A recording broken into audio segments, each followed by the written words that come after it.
All right, so welcome to Education 560. We're in week 3 already. It just kind of cruises right along, doesn't it? And I hope you've had a wonderful start to your school years. If you're in the classroom right now as a school leader, as a full-time teacher, whatever role you play, I hope it's been a good start to your school year.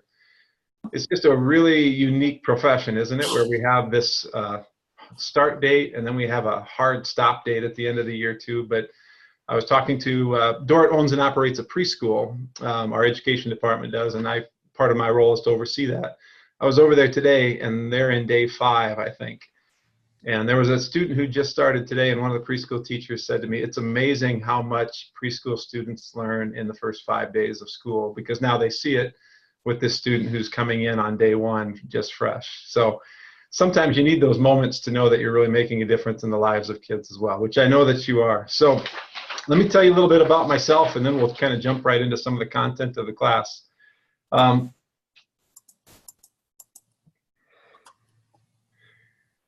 just give you a little historical tour. I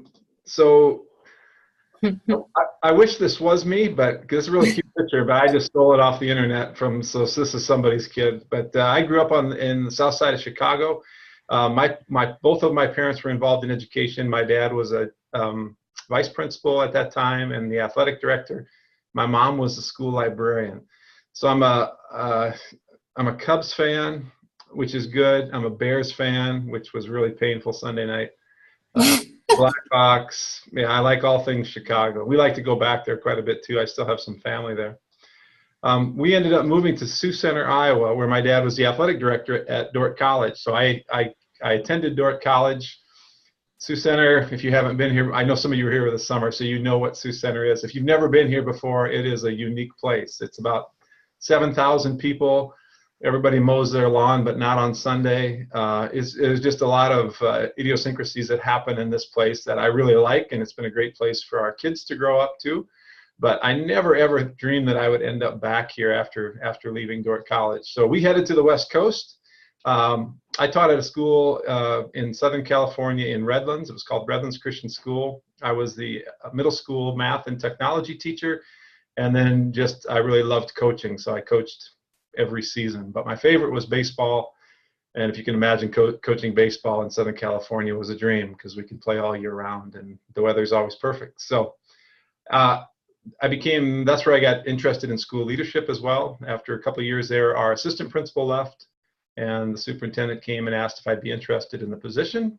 And being young and foolish and having no education in educational leadership, I said yes, and jumped right in and was getting my master's degree at that time at Azusa Pacific. Really enjoyed it to the point where I thought, yeah, this is, I think I've been given some of the skill sets for this, and maybe God intends to use those in this way. So we ended up back in Northwest Iowa in Sioux Falls, South Dakota at Sioux Falls Christian School. At that time, there was an elementary school of I think there were about 160 students, and then there was a middle school, high school, but they were separate. I was the principal, or really kind of the superintendent, CEO, head of school, whatever term you want to use. We weren't one system. So I was at the elementary school, which Sioux Falls was growing very rapidly at that time, and it was very favorable for private Christian education, and we grew to about 500 students in about 8 years. We were running out of space, and so we ended up joining together and creating Sioux Falls Christian Schools. So we merged the two schools together, which was a very cool process to be a part of.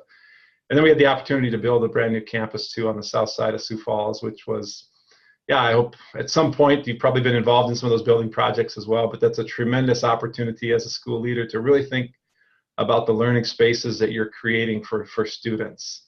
And that was a once-in-a-lifetime opportunity for me to start from scratch, to think about what kind of spaces we needed for students to really learn well. And not only classroom spaces, but kind of social spaces as well for students to develop holistically. And then I started, just taught one course. My degree in California was in educational technology, and we ended up I ended up teaching a course at Dordt, the master's program, which at that time was just the teacher leadership program in educational technology. So at that time I would commute just in the summers. At that time it was a summer program where if you were going to get a master's degree it was still on site. So you would do one course in 1 week, second course in the second week, and a third course in the third week. So you can imagine that some of you were able to spend 1 week in this metropolis, spending 3 weeks here. And we were very limited in terms of who we were attracting for the program. So we decided to go online with it. We still like the on-campus component because it gets a chance to get to know people well, to live in community, to work together. But the rest of the program, as you know, is online. So that's in a nutshell my story. My wife, Jill, fantastic school librarian. She moved from teaching first grade to school librarian a couple of years ago, just loves it. And we have 3 kids. My son actually teaches at Sioux Falls Christian in the middle school. He teaches STEM courses. I have a daughter out in Davenport by a bunch of you out there in the Mississippi Bend. She's going to occupational therapy school at St. Ambrose. And then we have a sophomore daughter who's studying business and journalism. So that's my story in a nutshell. And thanks for sharing yours. But the beautiful thing about teaching at Dordt, and then half of my job is serving as a director for what we call CASE, the Center for the Advancement of Christian Education, which allows me to do consulting work with schools, mostly in North America, but it's also allowed me to do quite a bit of traveling abroad too, which has just been a blast to see how different Christian education is in different parts of the world. And I think that's so important if you ever have those opportunities, through your school, through your church, through community organizations. I would encourage you to apply to be like a Fulbright scholar as well. You might have opportunities to go spend a couple of weeks in another country to see how they do school, because it is unique, right? Every place is so unique because of the culture and context that the school lives in. And to be a part of that, even for a short period of time, is it's a real blessing. So that is, in a nutshell, who's learning along with you this week, or this semester, excuse me. One of the one of the frameworks that we use within the Center for the Advancement of Christian Ed is called Teaching for Transformation. And it's a set of core practices that come from a biblical framework that we feel really meet the needs of those, of those called to be formed by Christ in the classroom, whether charter school, public school, private school. We think the core practices extend beyond, but we talk a lot about what's your deep hope, and another word for it was like your compelling vision. I hope you had a chance to watch that video during week 1 too. That always gets me, right? It's a video about Scotch, but it almost brings tears to your eyes when you think about how hard this father worked in order to read his son's book, right? So what's the compelling vision you have for the work that you do? So this is my deep hope for the class this year, that we more deeply comprehend how we are created in the image of God. So when I think about Education 560, Foundations of Leadership, it's one of the reasons I asked you to do Strength Finders this week too. Finding out more about who you are and how you're created in God's image, and then how do we reflect that image in the work that we do. And that he created the world, and that our life's expression then becomes pursuing who he is, and then what role do we get to play in this idea of restoration and reconciliation of all things back to him. So that's my deep hope, and I'll probably come back to that a few times, but I hope you get a chance to write that for yourself in the vocation that you serve in as well, because it's, I stick it on the wall. I have it in a couple places just to help remind me or keep me on that path in terms of why I feel God has called me to this role. This idea of image reflecting, though, is kind of a critical one, I think. When we're identified, someone has probably told you along the road at this point that if you're not in school leadership, you ought to consider it, right? I'm guessing this isn't an idea that you just came up with on your own, but people have kind of guided you toward that because they've seen characteristics or dispositions or behaviors in your life that allow you to kind of go after this idea of school leadership, or what does it mean to be a school leader. This time of year is always one of my favorite times of year at Dordt, because we have new students coming in. Each of us in the education department are assigned X amount of advisees. So we get to meet with them first couple of days of school. And my question is, in a little bit tongue in cheek, but I ask them, what do you want to be when you grow up? And they kind of laugh a little bit, but it's really the question they're asking, right? They might have an idea. Someone has maybe encouraged them at some point, boy, you would make a great teacher. And that's, chances are that's why they're sitting at my table. But when we lay out their 4-year plan, we talk about, what does 5-year John look like, or what does 5-year Jerry look like? And I try to get them to try to imagine what they're going to be doing in 5 years, and then work backwards, right? Almost a bit of understanding by design, or backwards by design. Like, if this is kind of where we feel God is calling you to be, now how do we work backwards in order to get there, to acquire the knowledge, the skills, the dispositions? We talk about the 3 loves, right? How do we develop this love for who you teach, for what you teach, and for how to teach? How do we develop those to get you to that 5-year vision of who Kelsey is? So the Gospel Coalition actually is I don't know if you follow that or not, but I would encourage you to. They put out some really great stuff that you can read on a daily basis too. They put out a blog on, they called it the Chaos Theory of Vocational Development. Chaos Theory of Vocational Development. And they borrowed that phrase from the Chaos Theory of Career Development from a guy named Jim Bright, who's an Australian organizational psychologist and professor. Chaos theory, as some of you probably know, comes from mathematics. It's the idea that the present determines the future, just not always in the ways that we might predict. The hurricane building off the East Coast would be an example, right? You see all these predictions of where it's going to land, but that's part of, hurricanes are chaotic, right? We can't exactly predict that, but we try to through that idea of chaos theory.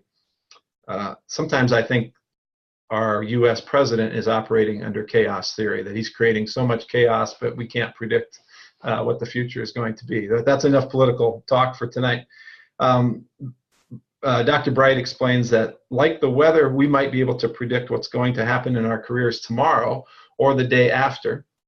But as the time horizons moves out into weeks or months or years, it becomes impossible to make predictions.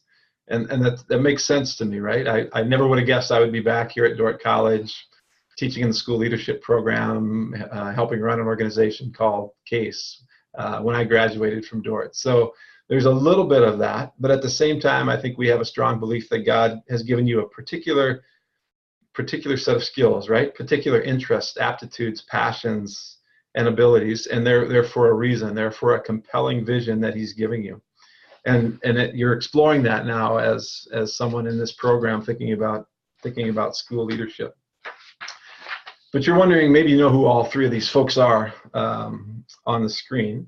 But Hugh Hewitt, he wrote a little piece called "In But Not Of: A Guide to Christian Ambition and the Desire to Influence the World." And as he says, your circumstances today may not be particularly promising, but circumstances change, and sometimes slowly, and sometimes in the space of a day. And the examples he gives are these are 3 people who are age 40. The first one is Alexander Solzhenitsyn. He was teaching math, one of the foremost essayists on what communism was doing to Russia at the time. The second one is Karol Wojtyła, who was Pope John Paul II, who at that time, at age 40, was an obscure bishop in Poland, and he inspired the church to become fierce critics of communism. And then the gentleman in the middle, that's a 40-year-old Ronald Reagan, at that time, who was kind of a washed-up B-level actor, right? But he understood that a balance of power was only going to assure destruction, and was pretty certain that communism was a bad idea. So here are three folks at age 40, and I'm just guessing some of you are in that ballpark.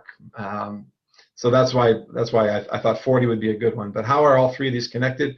All 3 would eventually play a major role in bringing down the Soviet Union, freeing millions of people from communist leadership, and knowing that one of God's characteristics is justice, and that's one that we get to reflect in our schools.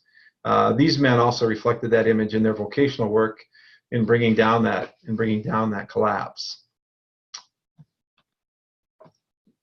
A second aspect to the idea of teaching for transformation is the idea of a story. And I've asked you to write a story this week, actually, as you look at your Strength Finders results and put those into kind of a success story and seeing how God has used those strengths in order to do work in His kingdom. But when you think about what a story does, and I just had 5 kind of characteristics, I think, that what a story can connect us, right? So when I told you my little story at the beginning about who I am, right? If you were from Redlands, California, or from Chicago, or a Bears fan, right? Now my story has connected us. If you're a Packers fan, our story has disconnected us in terrible ways. But a story also inspires, right? Maybe you heard a story today about a student or about a teacher who worked with a student that inspired you. A story can also motivate you to greater achievement. Stories also resonate with us, right? They end up deep in our soul, and we know that stories matter because every person that you come into contact with has a story. In fact, I think our opening chapel? Maybe Ben or Alex can correct me. I can't remember if Aaron, or maybe it was even Dr. Hoekstra on our convocation day, but he asked students, "What's your story?" And he sits down next to students in the coffee shop or in the cafeteria and just asks that question, "What's your story?" And it's always interesting to hear people's story and how they describe themselves, right? Typically, for a student, it might start with, "I'm a football player," or "I'm in the choir," right? It's kind of what they've manifested themselves in terms of co-curriculars or extracurriculars, or it might be, "I'm so-and-so's sister or brother," right? The students that are in your classroom that know that you taught a sibling or a son or a daughter. But how do we tell our story, and how do we connect with other people when we tell our stories as well? So we'll do a little storytelling this week in our class as well. The idea of storyline, though, that I want to connect with this class has to do with both maybe where you're at and why you're pursuing school leadership, as well as what happens in schools. So I've chosen this little quick diagram as the idea of order, disorder, and reorder. And we'll revisit this quite a bit throughout the course as well. But let's say you are just thinking about this idea of school leadership, and chances are, I'm guessing you're probably a pretty good teacher in the classroom. Someone's encouraged you to maybe go into school leadership. That creates somewhat of a disorder in your life, right? It might be having to go to class on Wednesday night. It might be just having to think about, school from a different chair, from a different perspective. But there's feelings that go along with that kind of dip from order to disorder, and we'll talk about some of those experiences as well. The hope then is that you end up in that position of reorder, right? Whether that be as an instructional coach, as an assistant principal, as a superintendent, whatever that place might be. So my first breakout session tonight is I would like you to think about the storyline that I've chosen for the class tonight, or for the class for the semester. And I want you to think of a story that you can connect to that, right? Or maybe a story that resonates with you when you see that storyline. So that's going to be the way that we go about round one here, and I'll put you in a breakout room with about 3 other people, and you'll have about 2 minutes to tell an order, disorder, reorder story. Everything's on the table. It doesn't have to be vocational if you don't want to. It could be, for me, having children fits this storyline, right? When Jill and I were living in Southern California, we were actually 2 incomes. We were living the dream. As a baseball coach, Todd remembers this, right? We could go to Angels games. We could go to Dodgers games. We were in this position of order, and then we had child number 1, and wow, was that a position of disorder for a while. And then we had child number 2, 18 months later, another position of disorder. But then you get back into that position of reorder. So I hope I've stalled enough for you to think about a story that you can go into, and I'm going to send you to a breakout room. Let's see.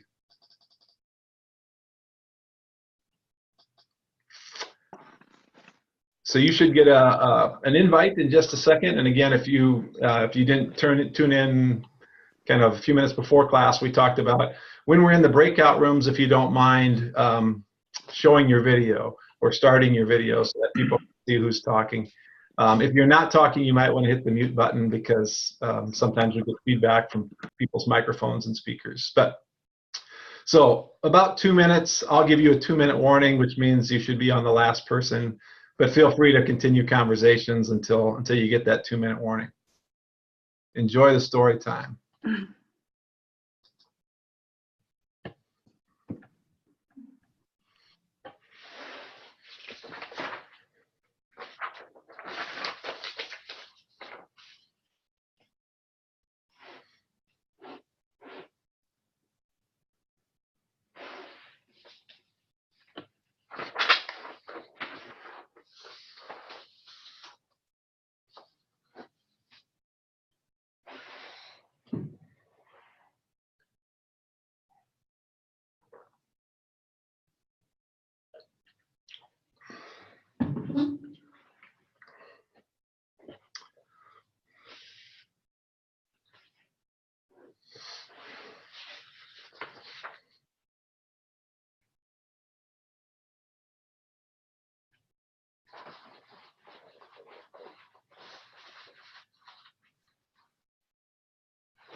Marty, I'm going to invite you to join up with room 9. We're telling stories, so.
How you doing, Jerry? Hi. I forget when I'm muted. I'm doing good. How are you? Awesome. Good. Yeah, very well. Thank you. Off to a good start? Yes. Yes, I'm excited. What's your official title this year? I have two. I am still a special education consultant. I do that about 60% of the time. And then I'm school improvement, but I focus on system of interventions. Okay. So you do a little traveling then? Yeah. Yeah. How many schools?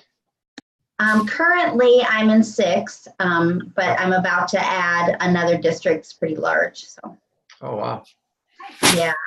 You know, people leave and retire and we don't replace anybody. So we just add it to everybody else. So.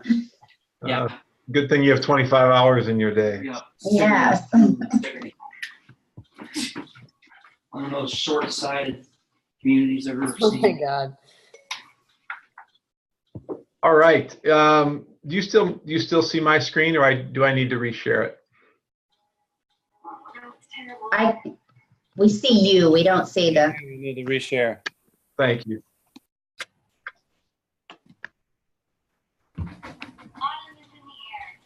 How about now? Yes. Awesome. All right.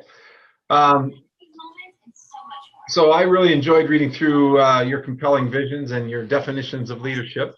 When I think about this idea of definition of leadership, where yours came from matters, right? So for our round 2 discussion, I challenge you to highlight a key person in your circle. Yeah, I'm gonna have a hamburger left over. I'm gonna mute you all a second. Sorry. Do people respond when she said that, or what? Nope. Shannon just said, I knew that was coming, and All right. It's always kind of entertaining. So for this idea of what your definition of leadership, where did it come from? Typically, it comes from someone modeling it to you, right? You see this all the time in the world that we live in, where people are modeling or defining leadership in the ways that they lead, and the definitions that you all submitted, you know, they were very thematic, right? The idea of servant leadership, or I just heard Lisa talking about being a person of influence. Even though it's not in her title, she has the opportunity to be a person of influence, which sometimes without the positional power can be very frustrating, it sounds like. Grace under pressure was another definition. John talked about being leaders of students and then teachers, which I thought was really interesting. Pat O'Donnell, who some of you have had for school law in the summers, he talks about, decision making being closest to students is typically the right decision. But there's always a conflict there, right, in terms of who you lead, which are typically the faculty, the teaching staff. But there's a conflict when you have to make a decision between a teacher and a student, or a teacher and a family, which we'll take a shot at that with a case study later on tonight. But I want you to think about this idea of leadership as an episodic memory. And episodic memories are very powerful ones that happen for us, right? These are experiences, these are events that happen in serial form. It's an autobiographical event, so it's going to be different for you. There might be two people that were at the same event, and they're going to have different episodic memories of how that event took place. But the bottom there talks about they see themselves as actors in these events, and then the emotional charge and the entire context surrounding the event is part of the memory. So I want you to think about an episodic event of leadership that comes to mind. So when you think about your circle, and when I refer to your circle, I mean that the people who have influenced you in terms of leadership. Dr. Hoekstra, who will probably join us later this semester, he's written extensively on the idea of humility in leadership, and he talks about your personal board of directors. So if you think about all the people who sit around the table and kind of have influence in your life, that's the circle that I'm talking about. So let me give you an example, and then I'm going to send you back into your breakout room. So again, I'm stalling for you while you think about this idea of if you have an episodic memory of leadership. So mine was when I started teaching in Southern California. Our head of school was a guy named Ray Leenstra. 6'6", he was a monster. He had hands, I'm putting them right here, because he had hands like frying pans, right? When he came to shake your hand, you had to get physically ready for it. But as big as he was and as powerful as he was physically, he was just this big thumping heart of a person too. So this is my memory. What I learned from him and what I tried to model in his likeness was a word that many of you suggested when you talked about leadership, is the idea of empathy, how a leader shows empathy in the way that she leads. The episodic memory, is I was doing my internship under his leadership. I can distinctly remember sitting in his office full of books. It was just a mess because he had so many books and so many papers, but there was Ray, and then there was a teacher, and then there were two parents, a student, and myself, and we were crammed into this office not much bigger than a closet. So, and it's hot because, and I mean hot because it's hot under the collar. The parents are very upset. We had to make a decision on whether to remove a student in this situation. The parents were upset that the teacher hadn't followed through on her part of the behavior contract. The teacher was in tears because she felt like she was being attacked by these parents.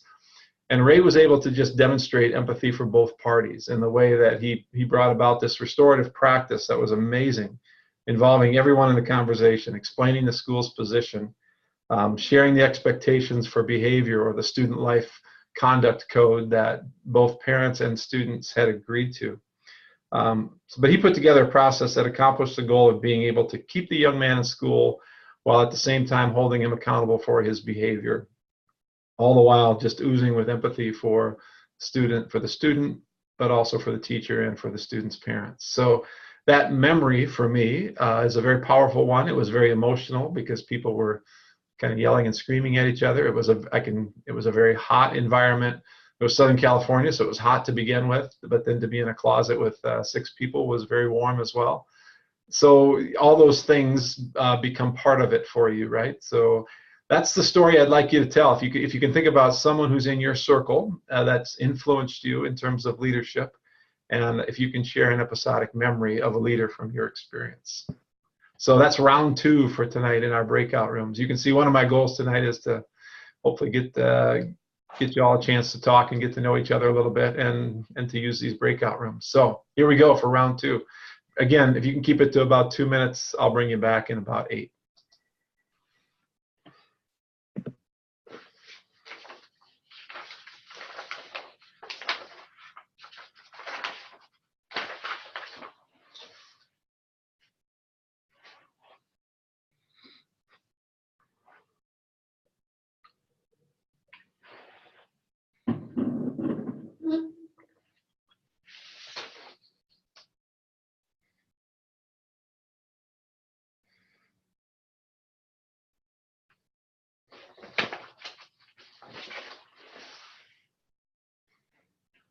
Brad, did you not get assigned? All right, I'm gonna toss you in group 11 here. Got it.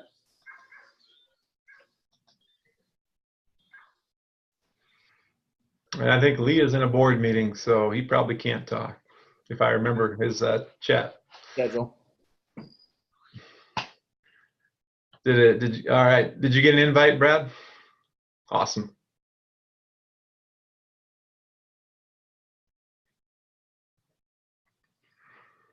Hi, Tim. Hi. I think my internet's been in and out, so I didn't get one. You want to put me Oh. somewhere? Yeah, who are you with? Were you in Hi. Liz, Josh, Seth? That sound familiar? I had Seth and yes. All Yep. right. Yep. Oh, thank you. Goodbye. You bet.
All right, I think we're all back. Quick overview of how this course fits into Dort's overall program of school leadership, or this idea of what does it mean to lead Christianly.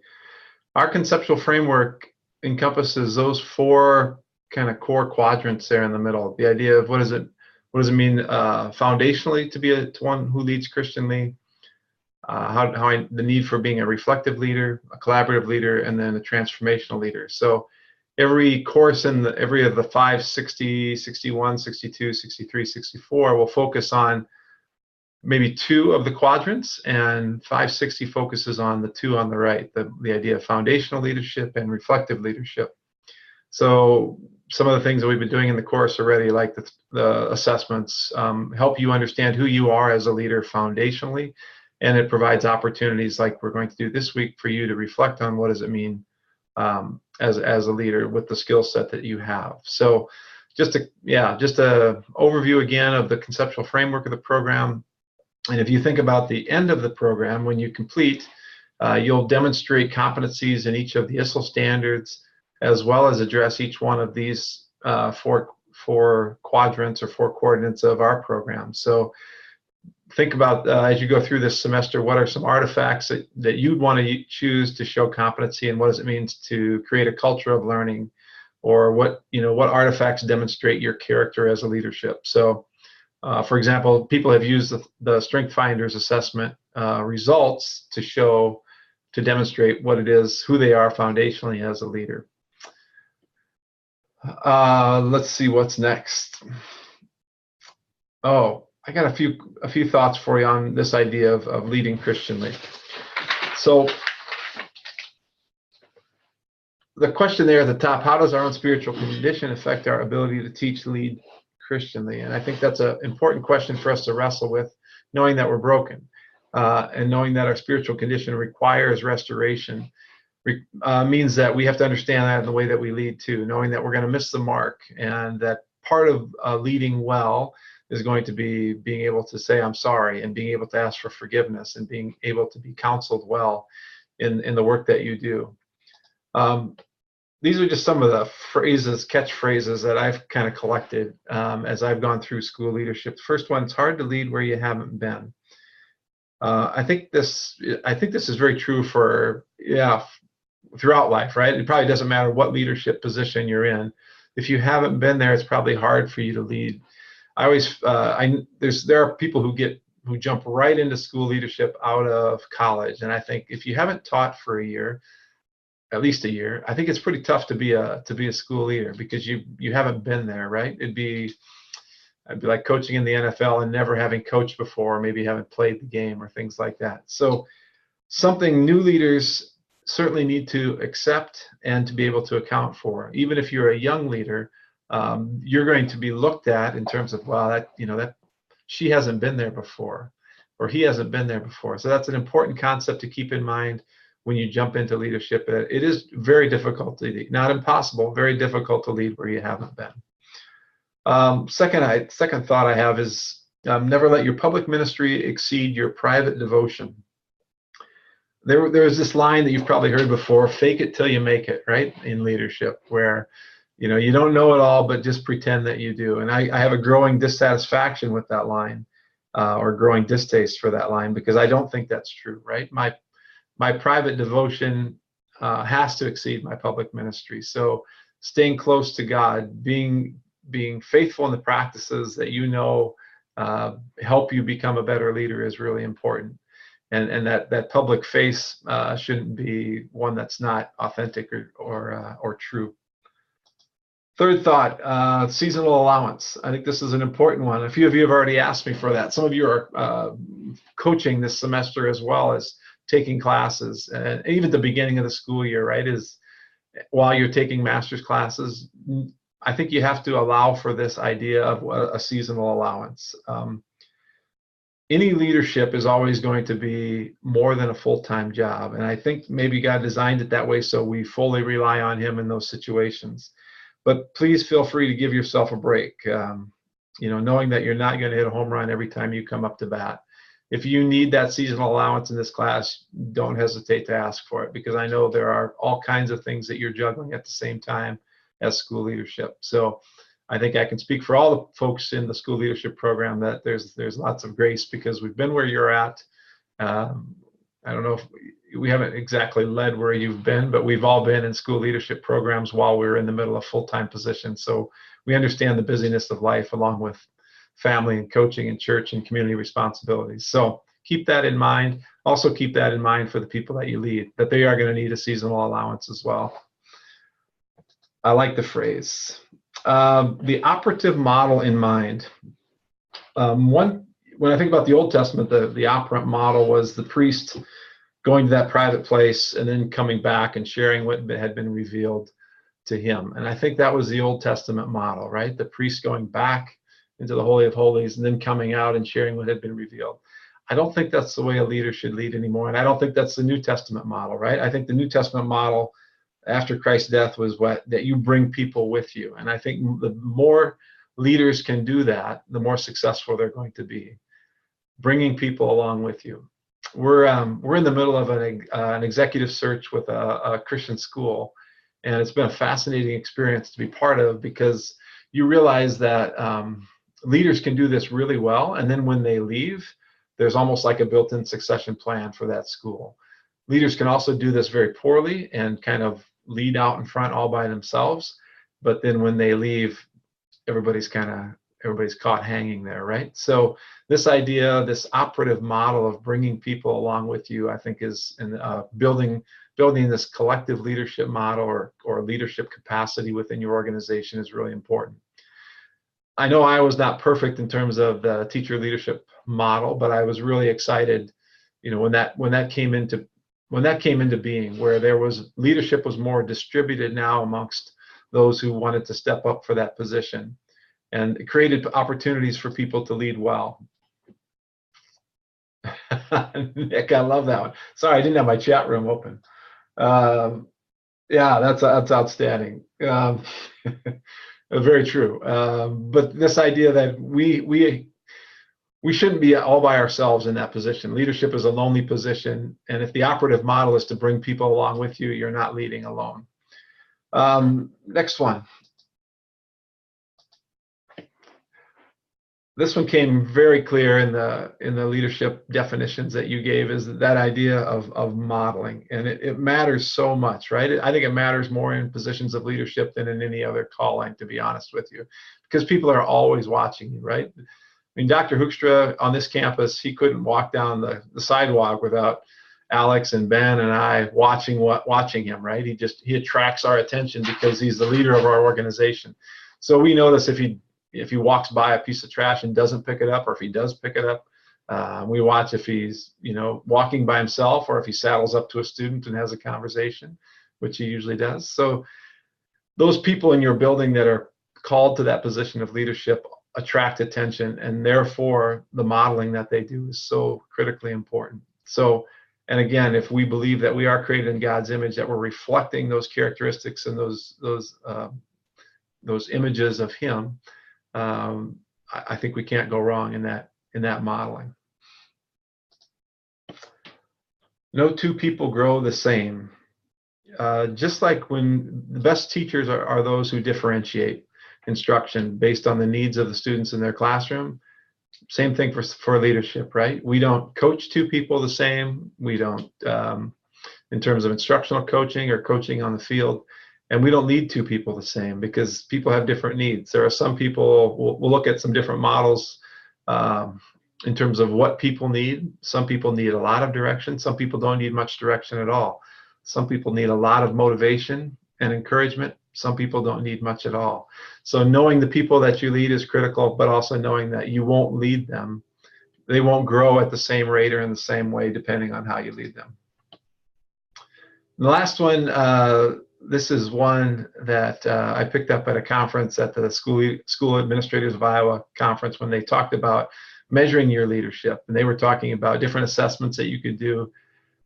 The bottom line was, it is really hard to measure good leadership, but it's also dangerous not to try. So never shy away from opportunities to do 360 evaluations of yourself, or to be mentored, or to have someone even sit in on a meeting and give you feedback after the meeting on how you led. Those are all opportunities for you to grow. And if you don't do that, I think you're going to fall into some pretty serious ruts. You might think they're a groove, but they're actually a rut. So those are just a few thoughts on this idea of what I think it means to lead Christianly, and we'll continue that conversation as we go along this semester. So one of the bubbles in terms of being a reflective leader is the idea of decision making. And that's one of the characteristics or dispositions that we want you to develop and grow in throughout your leadership, throughout your internship, and throughout the program. On average, an experienced classroom teacher makes, research shows, 1,500 educational decisions per day. 1,500. Some of them are expected, of course. Some of them are very unexpected.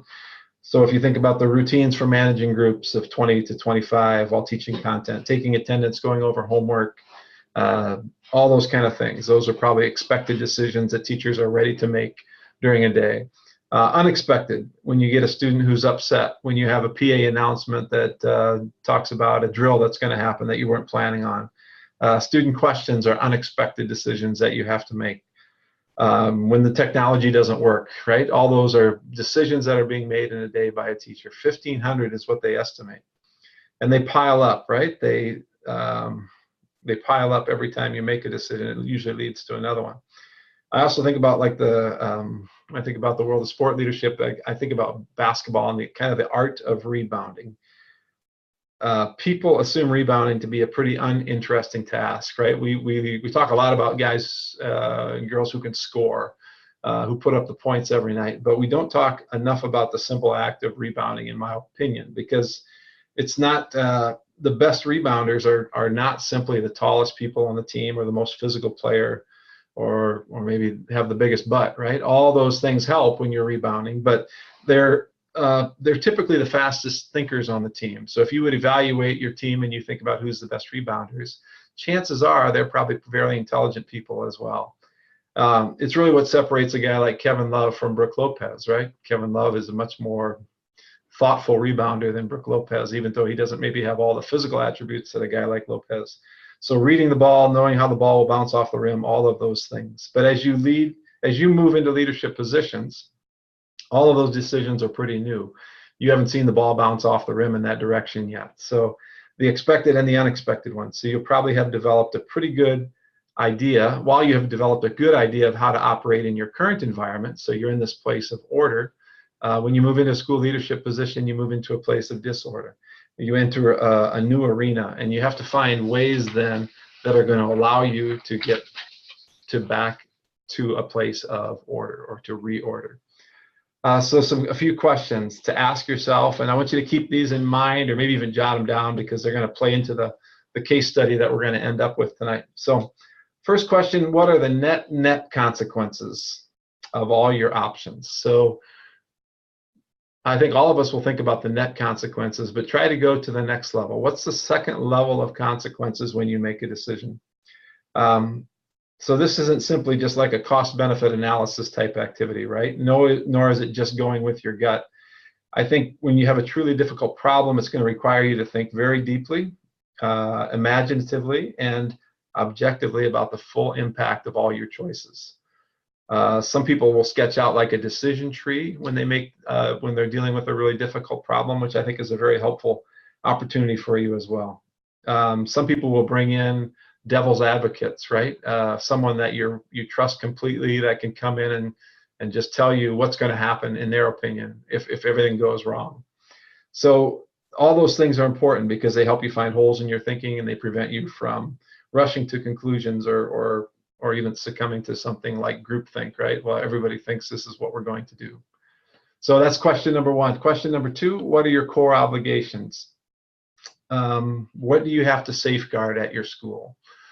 The mission, teacher safety, student safety. What are those core obligations that you have to hold tightly to? And that's the question you need to ask when you're in a very challenging decision. That also requires you to recognize what blind spots or biases that you hold when you're in a decision-making process. Third one is an interesting one too. What will work in the world as it is? I think we all like to be, I think, change makers probably, or you wouldn't be in this position pursuing school leadership, right? You like to bring about change and change to improve. But you also have to consider what will work in the world as it is. And I think the next one too is, or the last one, what can I live with? You have to make those decisions. There are some things that you just can't win, right, as a school leader, and you're better off just accepting that you can live with this decision, you can live with this consequence, even though it's not the ideal one that you might want. There's an experienced leader said to Badaracco, who's a theorist on this, he said, I wouldn't go ahead with something just because my brain told me it was the right thing to do. I also had to feel it. But if I didn't, I had to get my brain and my gut to go in harmony. And his advice was end your conversations with others, close the door, mute the electronics, and stop. Reflect. Imagine yourself explaining your decision to a close friend or mentor, someone who you trust and respect deeply.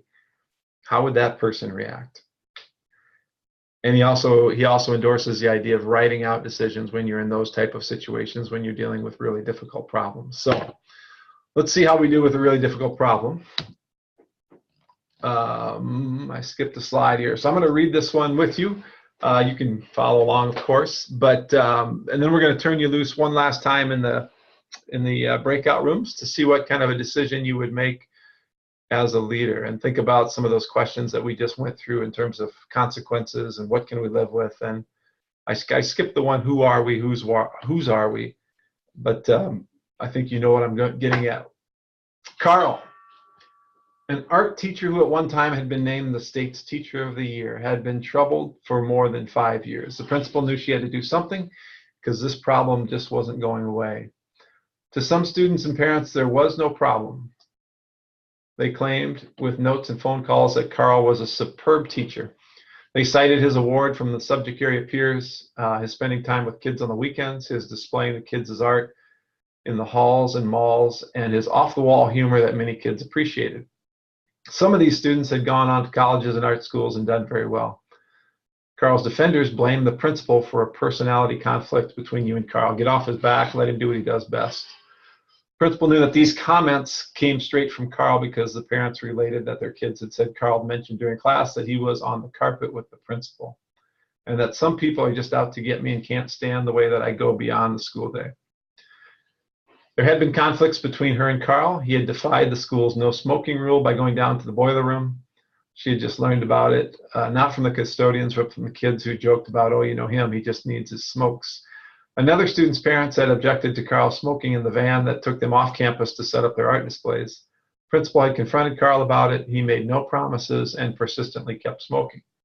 In recent years, there had been a steady decline in the number of students choosing to take art. When she discussed this with him, he brushed aside concerns about his moodiness, his complaining about the school, his insistence that students paint only subjects he had chosen, and his increasing absences, either community's total lack of concern for quality, or I have a bad problem with depression, I'm seeing a doctor, why are you always on my back? She had observed his classes at least twice a year for the past 5. He was a performer. He would pause when she came in unexpectedly, introduce her elaborately, and put on a show of humor and explanation that was both clever and clear. In evaluation, she had written her criticism of his defiance of rules, the complaints, and her suggestions for change, but he would always append an elaborate explanation of his own to the filed evaluation, including mention of awards and his extra dedication and comments about the principal's constant harping about little rules. She had no feeling for what I am teaching in art. Persistently, he mentioned his depression and the smoking, and that smoking helped him. Now the principal was reading the psychological evaluation and recommendation of Dr. Abner, the psychiatrist that Carl had been seeing occasionally over the past few years. She had met with the doctor at Carl's request, feeling as if she was on trial. The doctor told her that she had been too insistent with Carl on the smoking issue and that she was holding Carl to standards that weren't natural for him. The doctor had promised a follow-up letter, and it used the right language to try to persuade her to give Carl more space. Because his paranoia, his headaches, his absences, and his inappropriate remarks in class were simply mental constructs that are like a man who has a bad back or a person who has a crippling disease. The doctor posed this question: if one of your teachers were physically handicapped, you wouldn't ask him to change, you would help him cope. Do the same thing with Carl, whose handicap is the mental equivalent. She read the letter again, thought about the complaints and the lack of students and the comments from a couple of board members that we can't keep going with this teacher, and weighed what to do. So that's your conversation for the next, let's say 5 or so minutes, maybe a little bit more.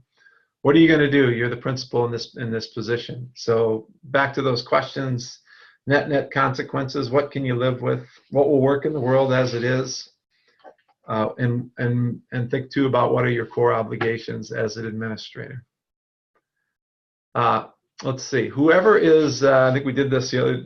Whoever is having the next birthday going forward. You don't have to go backwards.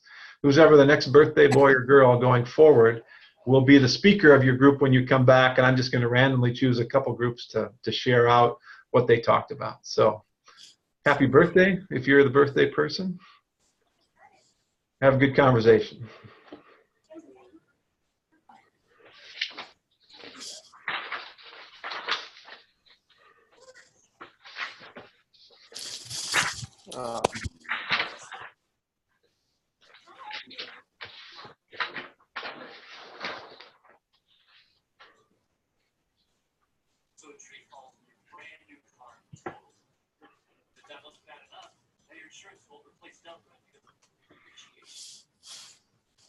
Hi, Lee. How you doing?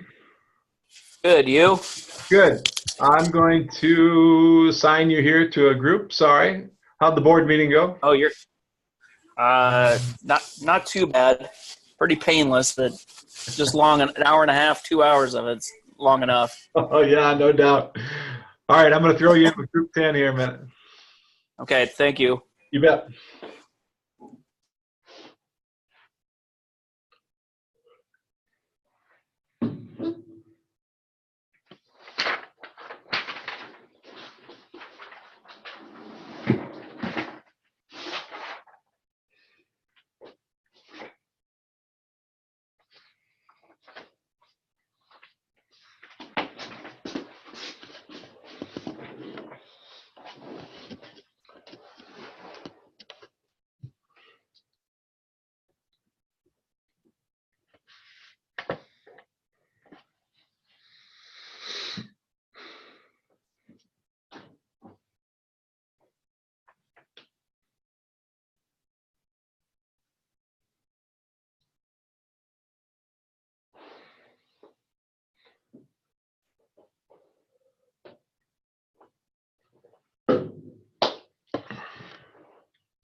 Ben, how you doing? Doing good. How are you? I'm all right. Are you in the classroom? No, I'm in my office Oh, down okay. by the DeWitt. Nice. I have my two screens so I can take notes and stuff like that. I can screenshot the story we were reading on here so I could read it while we were talking. Oh, you cheated. Nice. Good thinking. Just using resources. So you ready for Saturday? Have some fun? Yeah, it'll be nice to have a home game. Yeah, that'll be great. It'll be my first Dort home game in 6 years, so finally made it back. You don't get to put on a jersey though this time. So That's probably better for everyone involved. I don't know about that. Should be fun. Yep. Ben, are you a coach? You coach football at Dort? Yes, Tell Noah Clayberg hi for me. I'll do. Is this Blaine I see? Yeah, and Reese and Lucas if you see him. Oh, you must be a Pella guy. I am. I coach at Pella, so. Okay, yeah, I'll let them know. They're awesome Glad to kids, have them man. up there. I need to make it up to a game this year. Yeah, come on. They're awesome kids. They're one of a kind. They're awesome to have here. They are. They are. Must have had good leadership. Should have Blaine talk. There you go. Mr. Van Solon, there you go. Absolutely. How's the team this year, Blaine? Not too bad so far. Off to a good start, and we'll see how it goes in the next couple of weeks. Start district play next week, and just trying to get better every week and see where we can be at the end of the year. You sound like a football coach on the radio right now. Learn from the best. That's awesome. How long you been at Pella? This is my 4th year. Okay. Nice. Where's home? Pella. Oh, awesome. I grew up in Pella and now live in Pella. I think I'm a lifer. That's all right. It's a good place to live. Good community. Happy to be here. Absolutely.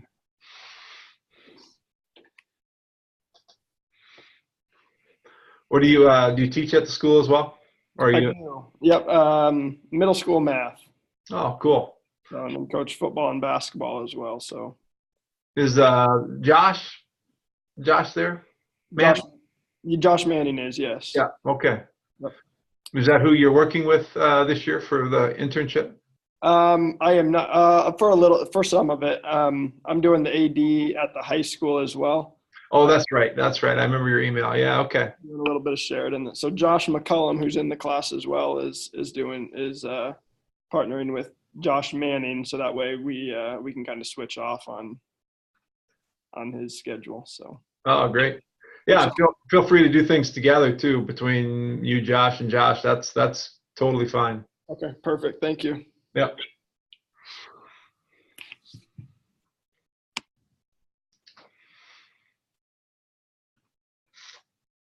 All righty. I think the chat rooms are closed, so I'm gonna randomly choose. That's really not random because I'm looking through it. I'm gonna go with Group 8. Who is the birthday boy or girl in Group 8? Let's see. Yeah, Eric. Yep, that's me. Congratulations. Yep, thank you. Tell us if you're the principal, what are you going to do in this situation? Well, we decided that we're going to talk to Carl, and we're going to not push too hard with, given that he's got doctor's notice, and Louise talked a little bit about FMLA, and I'm not as familiar with she is as that, but I know that we wanted to make sure that we were doing everything appropriate with that.